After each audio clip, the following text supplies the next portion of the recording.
That's when he got Lincoln killed. The Rothschilds and others came to him and said, we'll loan you money at 30% interest to fight the war, which they were financing in the South for the British to destabilize the country. This is all in mainline history, but not popularly taught. And he said, no way, I'll just start issuing our own money again. And so as soon as the war ended, they killed him over that again. So that's why it's called the Lincoln Greenback, because that was the last time since Andrew Jackson that money been issued, so he didn't have to go get a law passed. Kennedy could say, well, as president, I can reissue any currency that's already been out there. And that got him killed. But I don't want to sit here and give a history lesson. But no, that's good, because it'll probably end up in a song. You heard it here first. Wow.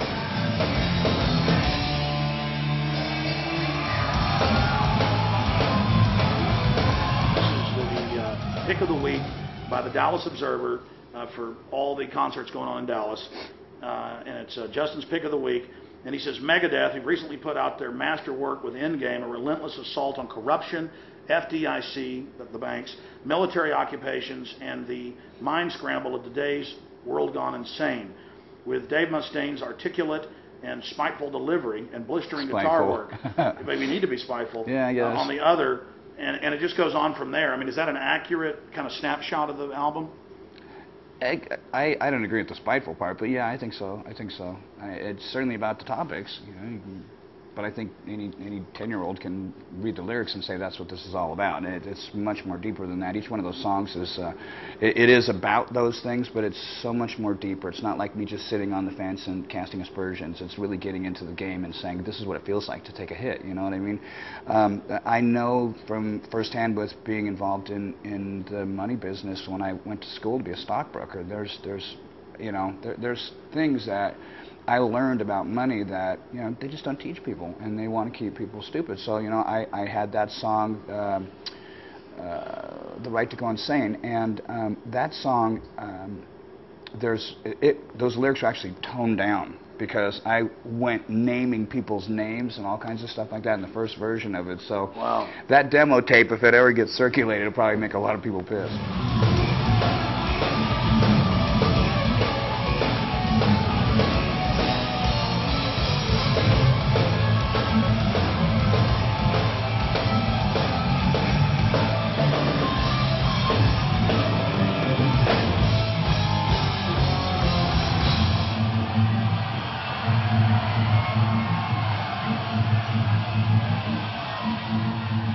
We figure the songs out while we're here.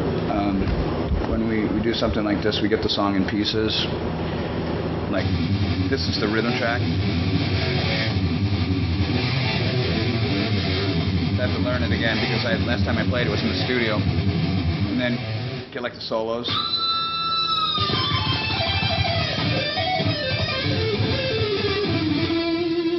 That's what the solo sounds like, soloed out. Another solo.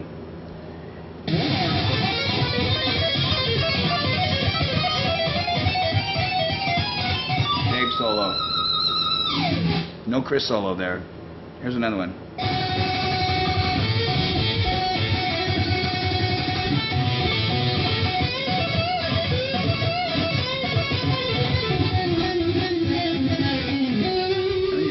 You just keep going back and forth over it until you figure it out. So.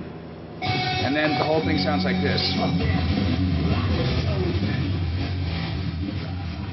I feel right now we're sitting on some of the, we definitely are on the quintessential lineup, and I think that my songwriting hasn't even been tapped yet because of what just happened with our new guitar player, Chris, coming in. Chris is a genius, and he's an unrealized talent, and it's real easy, because, you know, if you go over and you scratch him, he kind of like bleeds music, and so that was really cool for me. We had a ballad on the record called The Hardest Part of Letting Go. I wrote about me and my wife, Pam. She hates the song, consequently, because the second half is about Edgar Allan Poe, you know, the Casco Amontillado, where he takes, what's the guy's name, Fortunato, down into the cellars, and he bricks him into the wall. He's mirroring him to the wall. And I put that in the lyric, and my wife thinks I want to brick her into a wall somewhere, so she didn't like the song. But, you know, we wrote that, and Chris actually contributed on that, and it went from being a good song to being something that was really a masterpiece. And I don't say that because I was involved in it. I say that because the song really is that way. I used to listen to it, and I would get really emotional because of what it meant for me with my finding my soulmate, and as soon as she said she didn't like it, I couldn't stand hearing it anymore. So I gotten over that, and I like listening to it again, but you know, to know that we have this potential as a guitar team and that we can get into some really mind-blowing stuff, because when Chris came in, you know, a lot of the stuff was already written. We haven't had a chance to really explore what all his talents are yet.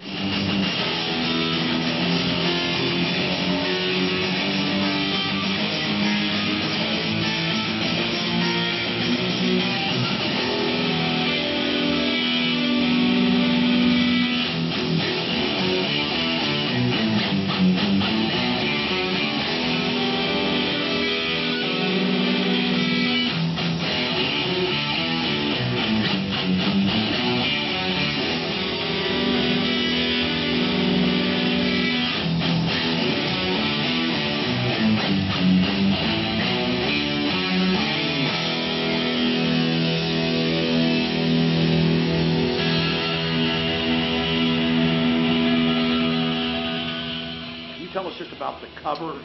Yeah, well, obviously those are the FEMA coffins that everybody's talking about, being in the Midwest, and I haven't seen them myself, but you know, I've seen pictures, and you know, we had this symbology that was like the Hebrews being marched through the Red Sea. And all the people that are in the Homeland Security jumpsuits with the barcode on their head, you know, it doesn't say in the Bible if the barcode's going to be going this way or if it's going to be going this way. So I figured, you know, we would do something kind of like some cool imagery stuff, you know. That way the satellites can see it from on top. Maybe, yeah, perhaps. But I thought about that. How can we make this kind of look cool? We'll make it look like a mohawk, but then when you zoom in on it, it's actually their barcode. And we put around the surrounding parts of it because, you know, I was really, when I got saved, I really wanted to know what I was doing. You know, I didn't want to just blindly say, okay, I'm a Christian now. What do I do? Okay, 10%. Okay, good. See you later. You know, whatever. So I actually really read a lot of the Bible and stuff, and one of the things that I noticed was in the story back with the Egyptians and stuff, that out of all the plagues that happened, one of them was with the flies, and the flies got on everybody except for the Hebrews.